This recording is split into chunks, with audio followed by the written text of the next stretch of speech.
So, guys, I got some feedback from our listeners, so I just wanted to share our feedback. So, here we go with feedback number 1. This one's from Jamie. It says, Dear Radio Envy boys, loved your first episode, but just so you know, the iPhone came out in 2007. Oh, okay. I said it came out in 2009. Yeah. So glad we have people out there that can correct us. I like the fact check. You know what? It means they listened to the whole episode because that was buried. That means we can't just say stuff. Yeah. Apparently, we're going to be held to a higher standard. I didn't realize our listeners were that concerned. I love it. How about the iPhone specifically? Yeah, specifically. I guess there must be an iPhone person. Yeah. Any other feedback from Jamie? Nothing from Jamie, but I got another one from Jim. So we only got 2 letters this year, or this week, this month, this time. It sounds like one. I'll pick the right one eventually. J and J. Jamie and Jim. Uh-huh. Ooh. Yeah. Okay. That's one letter. Well, it's 2 different email addresses. Oh, okay. All right, Jimmy. Oh, memos. Got it. Can we ever get through this? No. Dear Podcast Envy, you guys are so funny and natural at doing the podcast. I have to ask Bacon, how did you do a whole ass radio show in the morning and not be called Bacon and Eggs? I don't get it. Because Rad was so much cooler. Well, Yeah. that was back when I was Mikey B too. So that's We're right. going back that far. Okay. Yeah. yeah. So Nice. the tagline could be Bacon and Eggs for every morning. Should have done better. Thanks, Jim. Yeah. Jeez, Jim. Jim lives out in West Virginia alone in a shack. House has been paid off for decades. He barely has Wi-Fi, but squeaked out an email.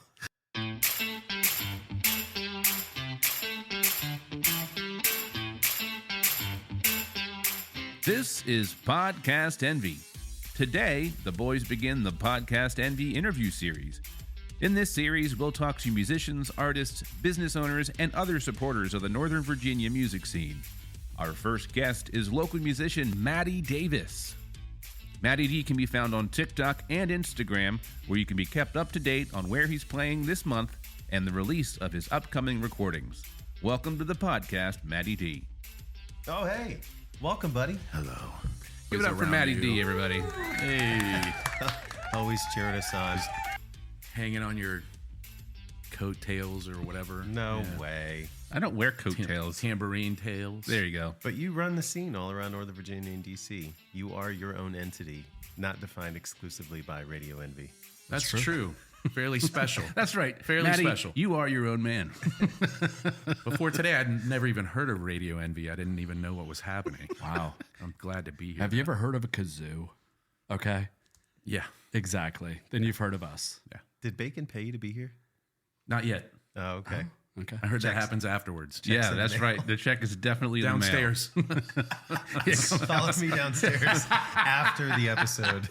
Wait, does that mean we get paid too, Brian? I hope. I mean, what's going on? Is it all at once? Yeah. I don't know. Well, we can do a payment plan. This isn't Klarna.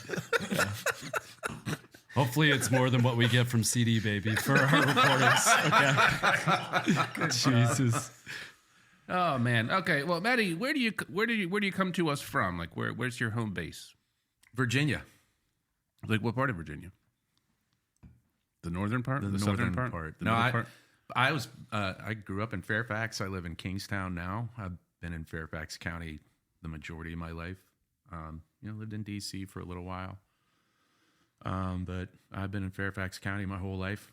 Still my stomping grounds at the moment. Yeah, Kingstown. Cool. Yeah. I feel like I've been arrested. You know what? Where were you on the night of the 30th, sir? Maybe we should start with how we met at Ornery, Well, that's a good idea. Oh. right? Before it was Green Turtle, when they switched over to Ornery, that's when we met.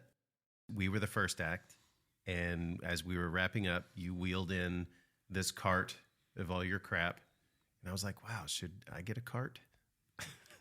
And Well, you have like 2 other people to carry yeah, stuff, so yeah, I was me, myself, and I. they don't actually help me, but I've seen this tonight. yeah, I saw this tonight. yeah, witness. Yeah. Thanks. Wow. Yeah, when we got here, he said, I have all this stuff in the back. They don't help. And it's a lot. So would you mind helping? So now you can see how dramatic he is. Good Lord. It was pretty dramatic. He does get that way. Yeah, you guys were playing. And I was meeting some friends up there before I was playing. And I thought, wow, these guys are great. Hold on, wait. So you didn't know Matty before that? Mm-mm. I thought you guys knew Matty like ages, that's, and ages. That's just how fantastically personable he is, and how easy he is to talk to. And so I guess you're going to be giving him the payment later then. no, the Is business. that on top of what happened on the way over? I'm giving him the business. Yeah. Nice. So what was your thought of us when you first saw us? Like, oh, look at these guys. Like, what was your initial reaction to us? I couldn't decide what was weirder, the kazoo or the tambourine. And Okay. I've seen more kazoos than tambourines in my recent career. So no, Really? I thought you guys were great. I thought great energy, covers that were not. I was so used to hearing cover bands that wanted to play things like the original band. Like, I've got this tone for this Green Day song, right? Like, I didn't experience any of that with you guys. I thought great energy, great vocals, the rhythm of how you guys did things. Not just the rhythm of the way that you play, but the rhythm of how you go into a song, how you approach a song was great. You kind of had like, it's really hard in a scene that's so saturated with working musicians to have sort of a signature sound. And I thought you guys had that. Cool. Well, that's a very high compliment. I appreciate that. I didn't think you were very nice, but I thought you had a signature sound. There it is. I was waiting for the butt. No, I thought it was great. I had it had been a while since I met, another group that I was like, oh wow, this is great. I got to see these guys again, and made new friends and stuff, because we all tend to know each other. But once you get to a certain point, when I wouldn't say new, maybe you guys weren't new, but like new to me, Sure. entities kind of hit the same scene. We all play the same nights, the same days, so it's rare that we get to get out and see each other. And sometimes, I would be playing, with my wife, we'd be playing at we'd be done at like 8 o'clock, and maybe we felt up to come see you guys at 9 o'clock. But usually at that point, it's like, I'm going home and going to bed. Yeah. Right? Yeah. I'm probably going to eat a pizza before I go to bed, but I'm going home and going to bed. Because it's not just 3 hours of performing. It's the prep beforehand, the breakdown after. It's all that stuff. Were you walking in that day, do you remember at all being perplexed by the equipment that we were using? Like from one guitarist to another, or one artist to another? Because we haul all our own stuff, just like you do. No. I just sort of remember thinking, well, these guys are pretty versatile. Like, they do, like Timmy does a lot of different things. Both you guys sing. You've got hand percussion. I just remember thinking, well, there's not a lot of groups doing like rock tunes With the and congas. country and pop and stuff with that. And it was a great. I mean, I did that when I first started playing, and this buddy of mine who's really good at that stuff, and like that's his thing. That's what he does, and it was great. But I also didn't know where to go with it. You guys sort of organically figured out how to create a sound with that. So you bring up when you first started. So why don't you kind of let us know kind of what was your first start? Yeah. Well, there was a weird transition for me. I was always I was in original bands from like high school, and throughout the 90s there was I was mostly in a band called No Saner. We were No Saner? No Saner. How do you spell that? No Saner. S-A-N-E-R? Yeah, because we're really crazy. Okay. Wow. Actually, they were pretty established when I joined, and we were the first band in Virginia to get sponsored by Jägermeister, and I wasn't even old enough to drink when we got it. That's awesome. It was awesome. And I had been in nothing but original projects that maybe did a cover or two. Sounds like your background. Yeah. And That's I where I played- came up too. The first go round in No Saner, I played lead guitar. Then I was sort of cherry picked for another band that was like a 90s sort of kind of a guitar pop band, and I was the only guitar player. And then I quit that band and went back to No Saner as rhythm guitar. Did you always sing, or were you? No, I sang a little bit. Yeah. And then I played drums in my next band. And I was in that band when I met Kara, who would become my wife. And she was like, well, I sing and I'm in a cover band. And I was like, cover bands suck, but I'll come see you play. And then I saw her and I was like, well, this is amazing. She goes, yeah, guess what? We get paid too. Yeah. Yeah. That's the thing. That's what's tough to walk away from. It was a slow transition. I've been playing my whole life. I've been playing guitar since, I think I was 5 the first time I picked it up, but I've been seriously playing since I was 11. Fisher And, Price, the one with the 4 strings on it. No, it was a legit guitar, and my dad got it for me, and he made me take lessons. And then when I didn't practice, he said that's the end of that and took it away from me. Oh, That was wow. it. Yeah, I had to find it on my own after that. Wow. So then how old were you when you found it again? I think I was 13, and my cousin. Calluses are gone. No, completely. Yeah, hadn't practiced at all in 8 years or ever.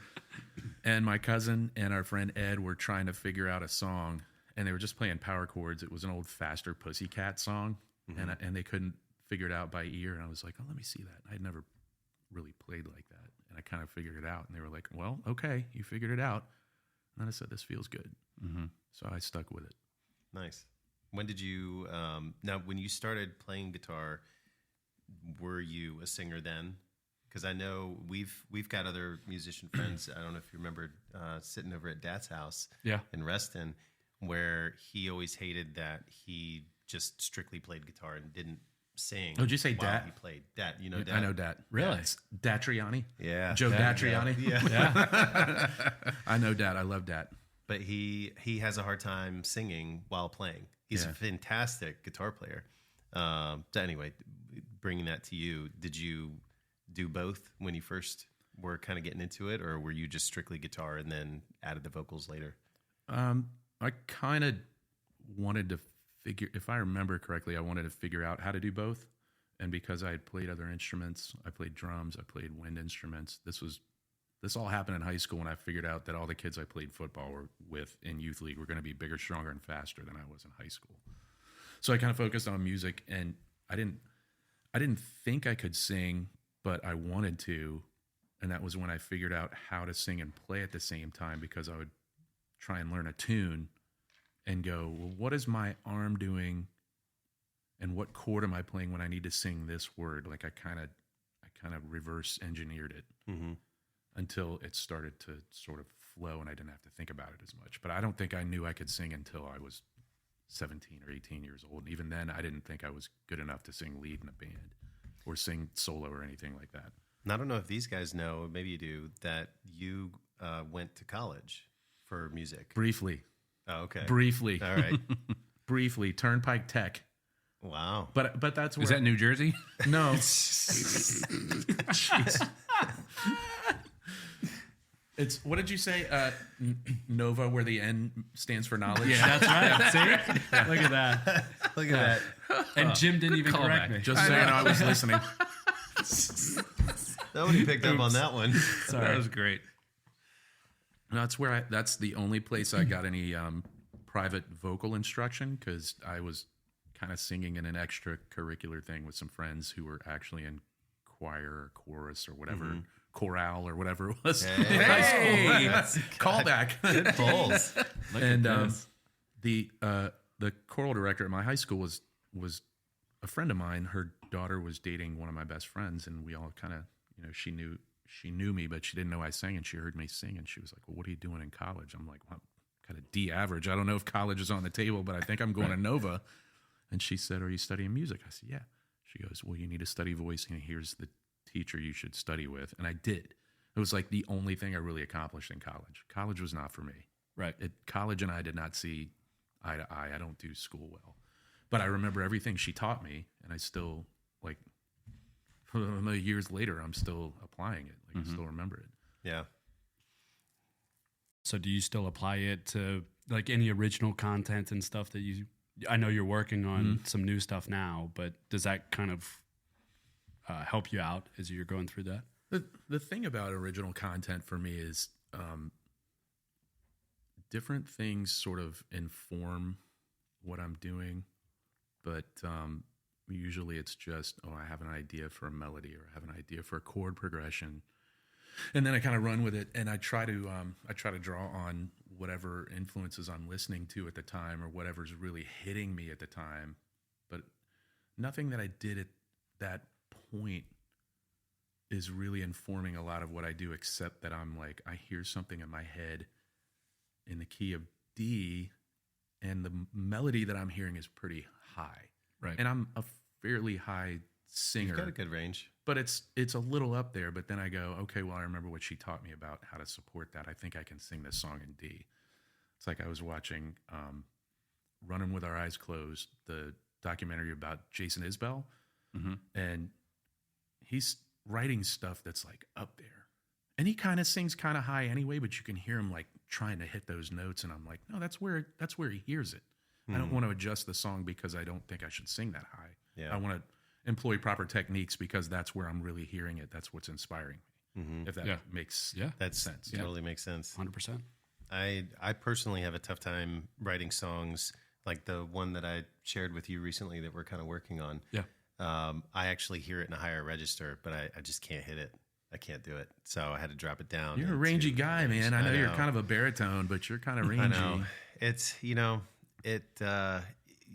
sometimes it doesn't affect the song that much when you do make those changes. If you drop it down an octave or at least, just find a more comfortable space where you can sing it. But yeah, it sucks when you're like, this is where I hear it. And then you can't quite get it there, but you want that energy to be, but it's also where your you're song. hearing it. Yeah. It's also your song. True. You could do whatever you want with it. Nobody knows it exists until you put it out there.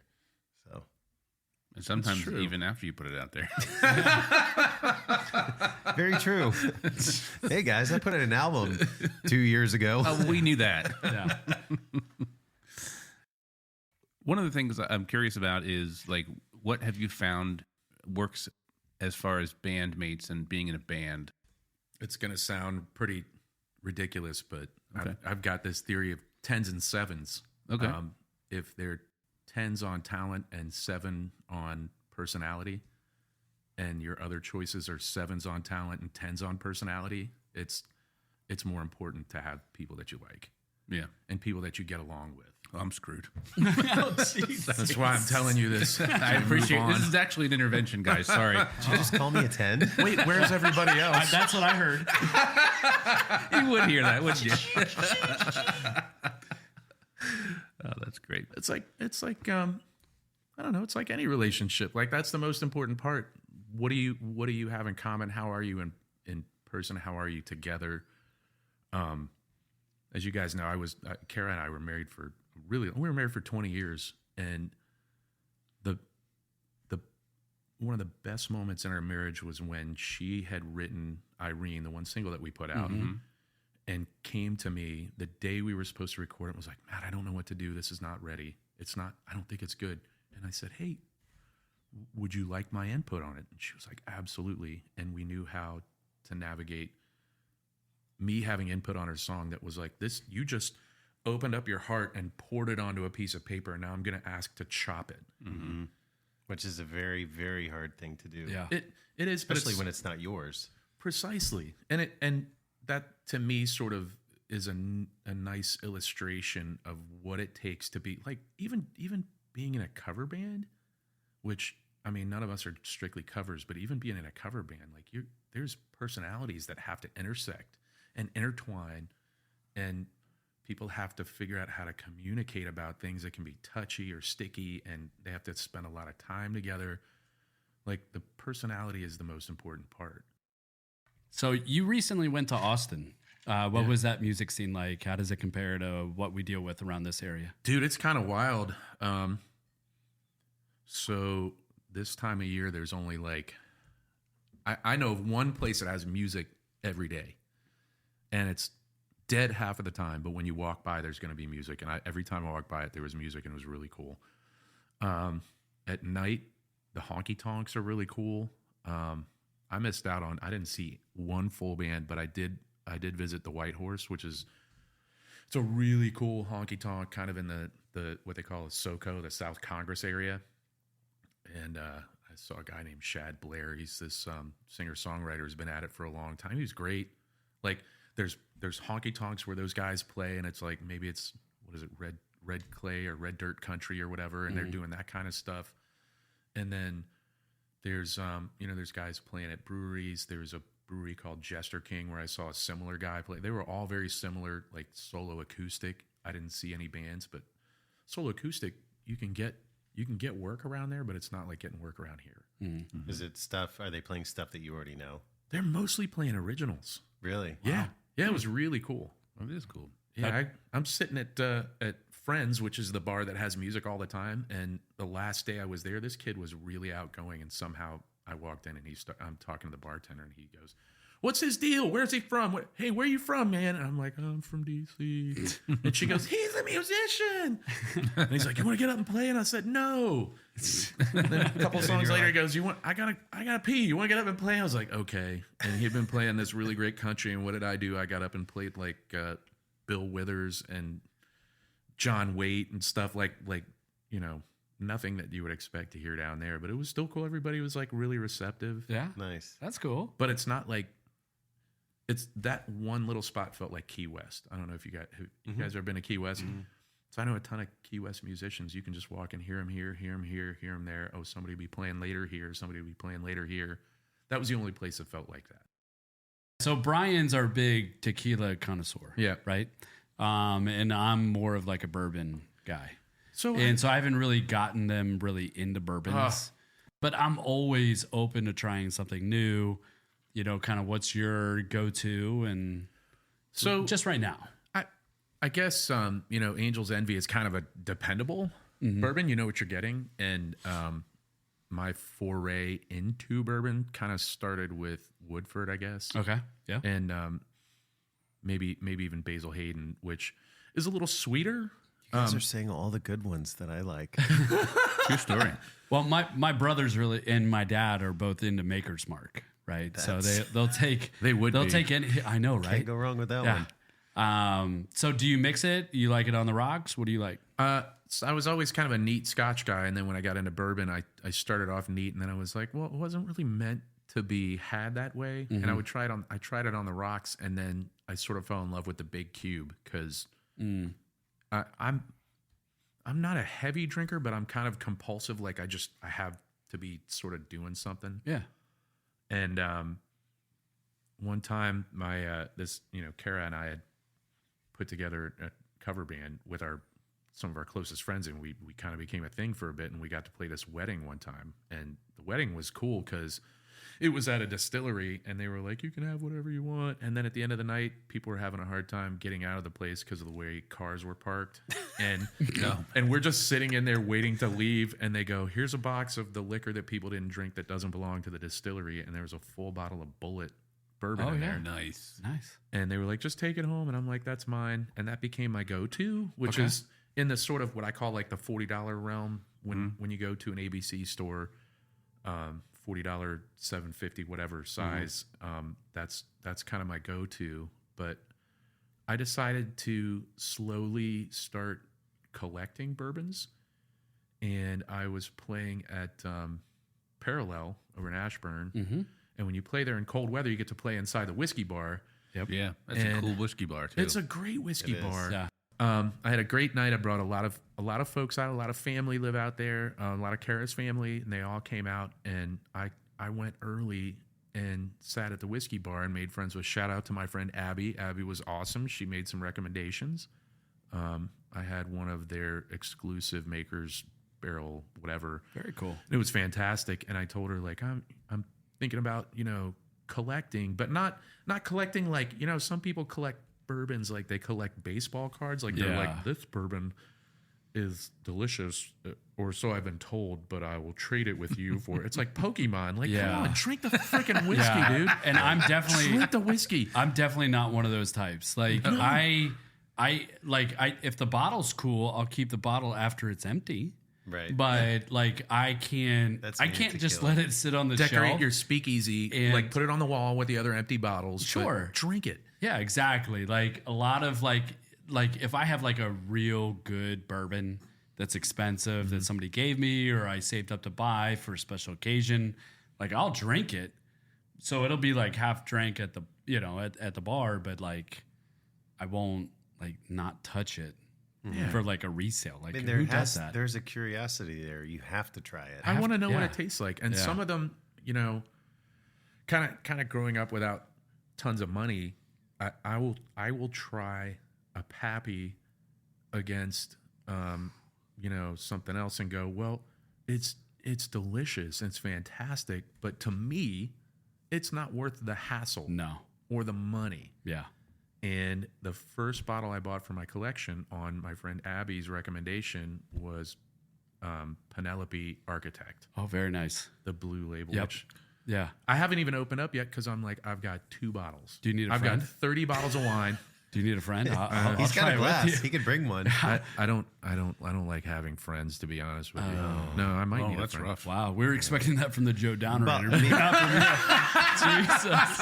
This could have been virtual, to be honest. Wow. We could have done this over Zoom. It's guys. okay. His name is Downer. My Yeah. life is Downer. It's okay. I think it's a pseudonym. Anyway. I think it's fake. So we're going to wrap up early tonight. It sounds like. So I've got. I didn't want to open any of them until I had like 5 bottles. Sure. So I've got that, and I've got other local musician Pete, who I play with, has his Yeah. own bourbon through KO. So And tell me I've got a more bottle of about that. Tell me more about Pete. So you play with him every once in a while. He's got his own band and stuff. Like, when do they pull you into that? I am his guitar player in Okay. his band. Yep. I've known Pete for probably 25 years or so. And he plays with Bret Michaels, right? And I filled in for him a couple of times, and I played bass with Brett once, but Kara was like legit in the band. But what was that like playing bass in Bret Michaels' band? Did every rose truly have its thorn? I bled all over. That actually was the moment where I go, I wasn't always a huge Poison fan until I discovered that they're just a rock band. They're a great rock band. Once I discovered that, it was after I had already played with Brett that it kind of hit me that like, okay, they're a great rock band. They've got some good songs. Like, that's the most important thing. But when you're playing Every Rose Has Its Thorn with the guy who wrote it in front of 11,000 people, you're like, oh, Yeah. well, It's got to be. It's not like whether like the song or not. That's a powerful moment. Yeah. It was a really powerful moment. Someone mentioned before, like I thrive on that engagement. There's no engagement When you're on that stage. when you're on that stage. You have to know, okay, well, when Pete's coming this way, I need to go that way.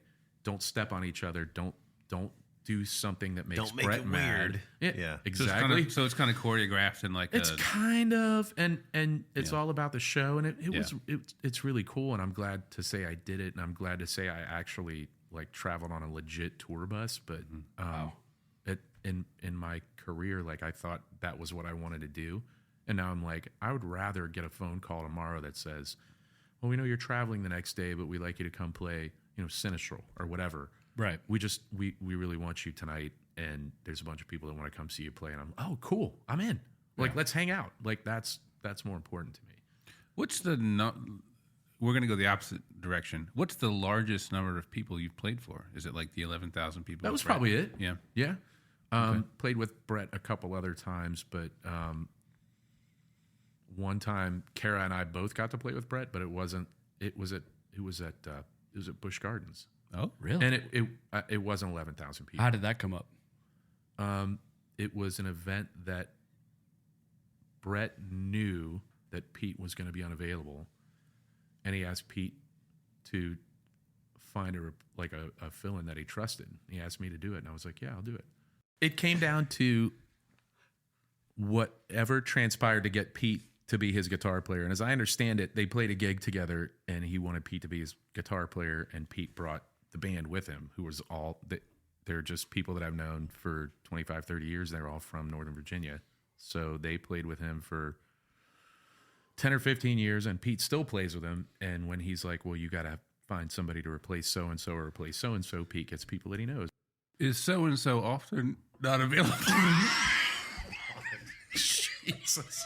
This is the point in the night where it gets silly.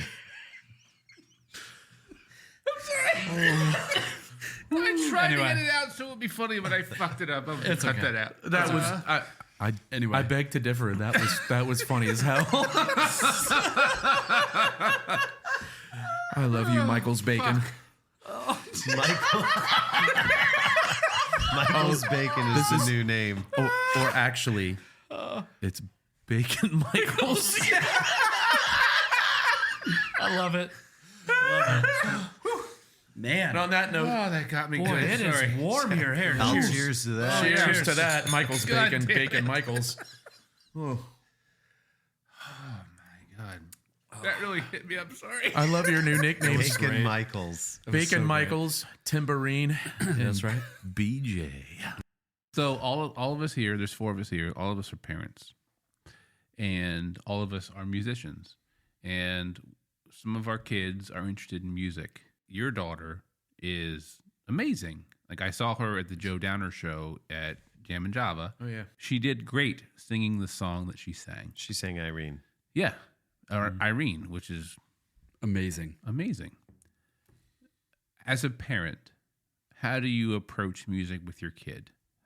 There were certain things that I was fortunate enough to be good enough to help all of my kids with. My oldest was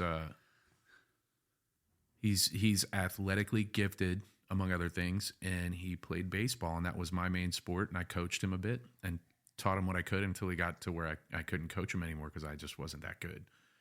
My middle son, he got into cars for a while, and I knew a pretty good amount about working on cars and stuff like that. And it's a lot of it's encouragement. And if they really, what I found, and my kids are older, I think, than probably all your kids. And the boys have been with me since they were like 4 and 5 years old.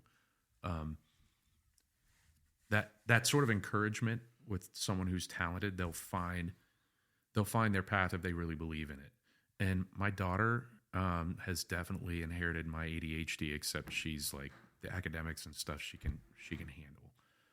But she's played gigs with me and she's played gigs solo, but her passion is musical theater, which is not something that I wish I had done, but I never had a passion for it. And she found her own passion, and she found the reward of doing things with like-minded people. So all I did was encourage her. Like, she goes to a school where, I'm sorry, I'm boring you. She goes to a school where other kids. I love it. No, I love it. Just because Tim yawned. I know, I'm kidding. Truthfully, I have seen some of the videos of her performing on stage, and She's great. She right? shared some stuff with me. Yeah. She's phenomenal. She gets it, and that's the cool part about watching her perform, is that she gets it. It comes from a natural source inside of her that she desires. And the to encouragement part has been important to me. She goes to this. She's on a gap year program right now, but she's been for her last 3 years of high school. She went to a private performing arts school in Kingstown.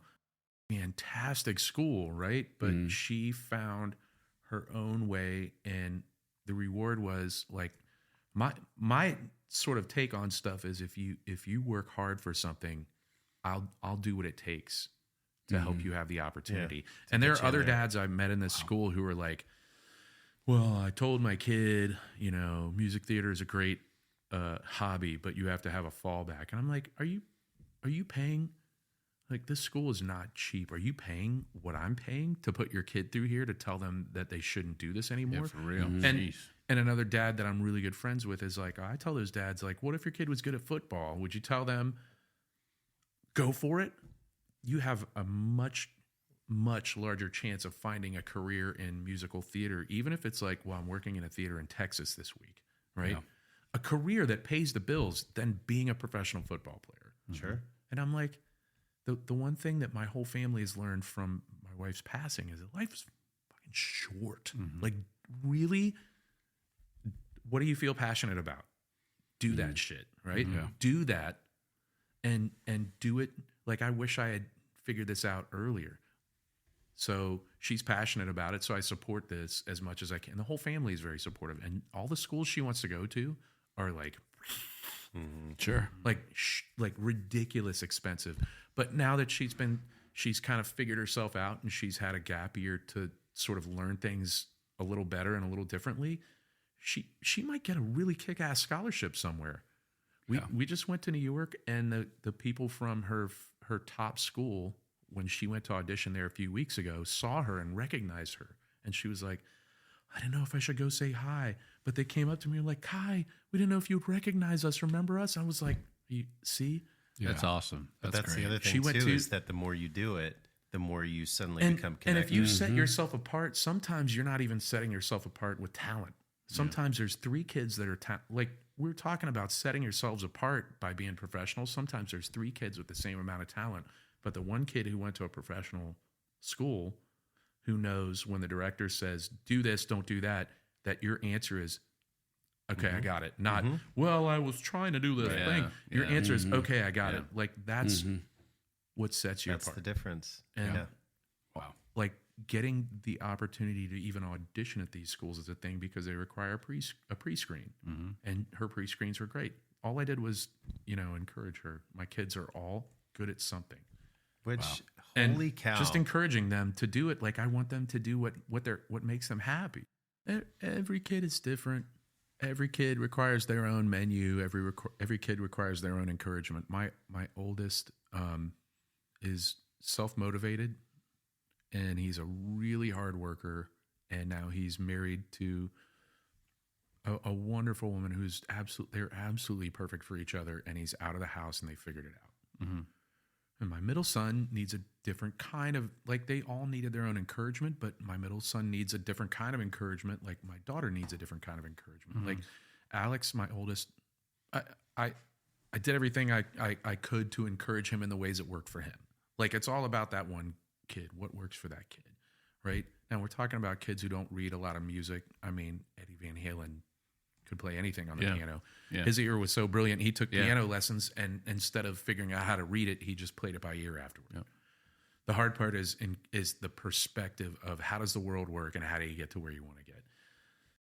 If there could be one thing to name about why performing live music is so important to you, one thing, what would it be?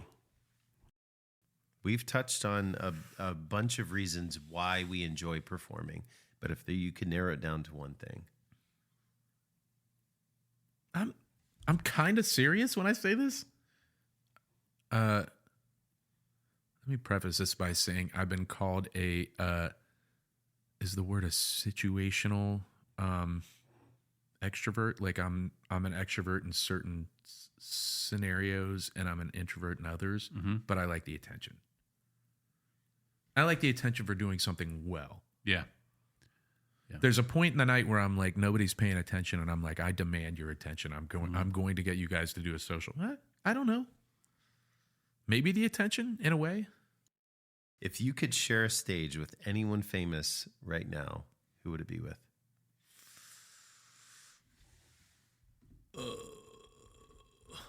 Right now, Jason Isbell.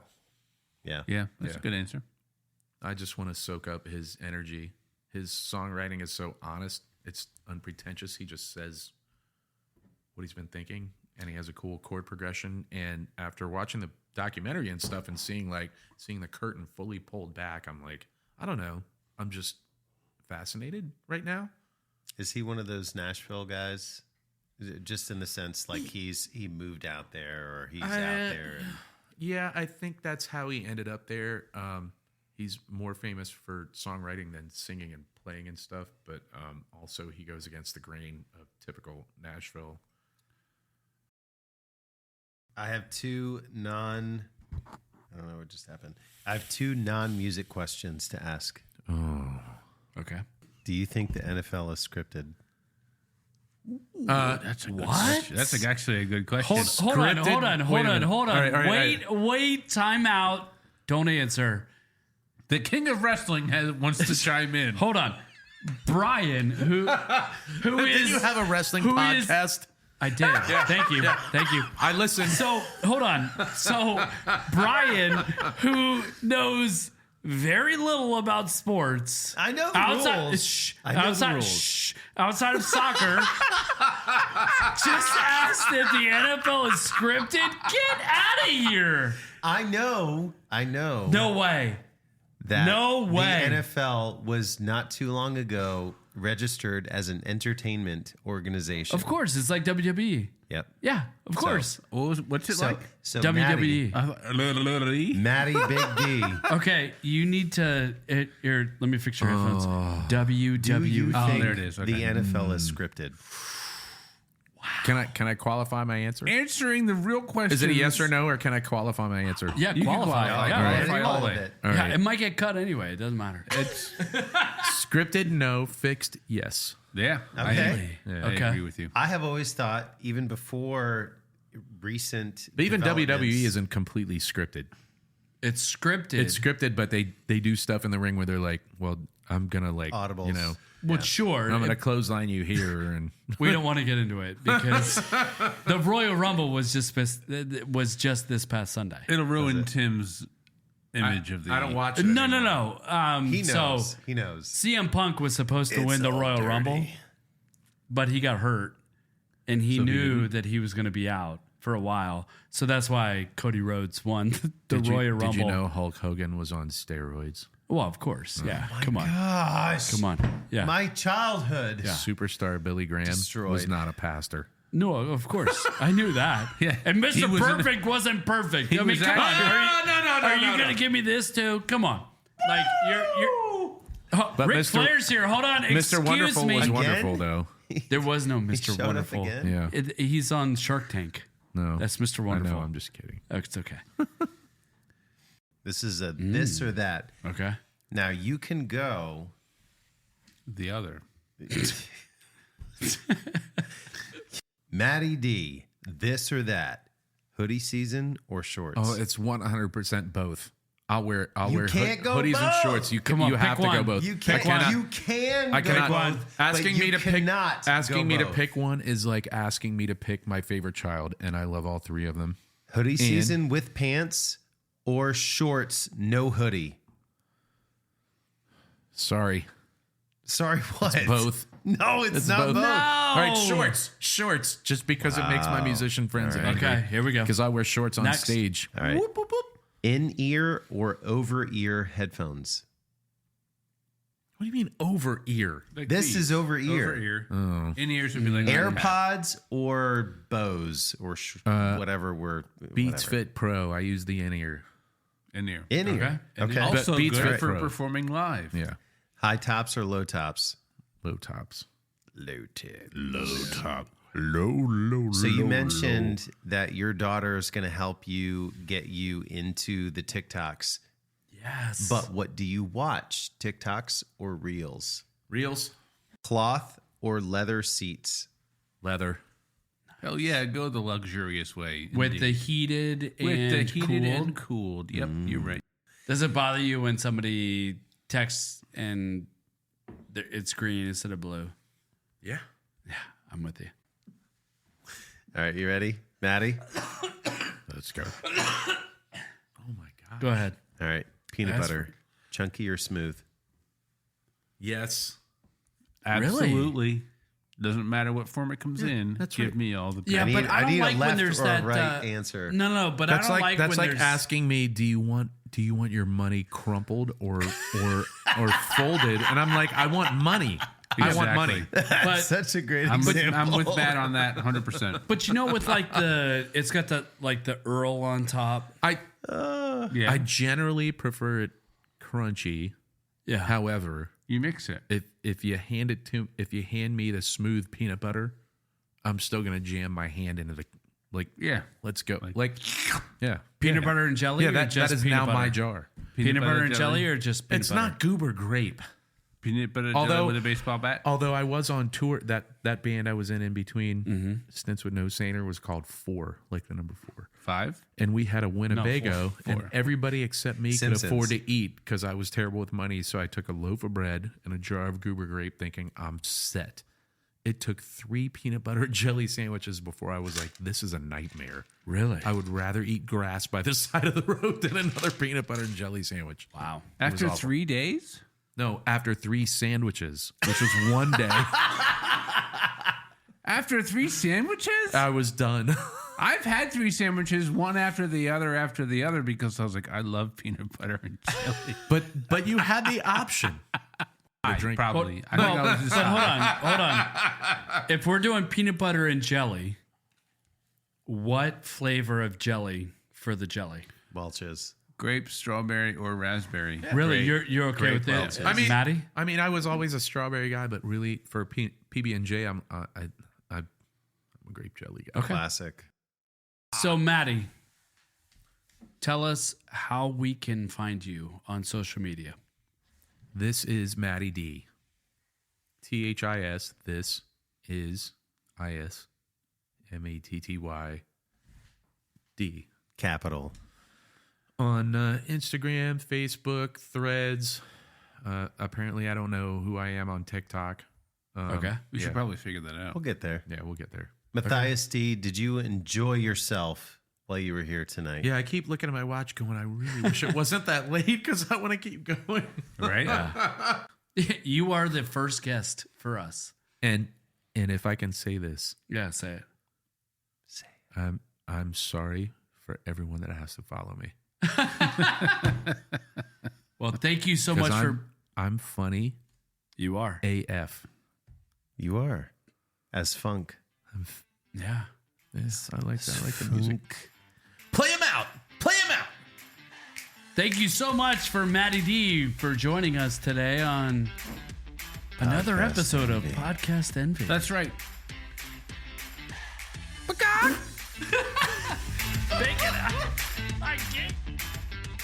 This episode was produced by the boys of Radio Envy and Bacon Wave Podcast Productions in cooperation with Revelry Media Productions. Michael Bacon engineered this podcast. If you like what you heard, please share us with your friends and maybe your family. Follow us on Threads and Instagram with the handle @PodcastNV. If you would like to contact us here at Podcast Envy, you can write us at contact@baconwaveproductions.com. Matty the Snuts.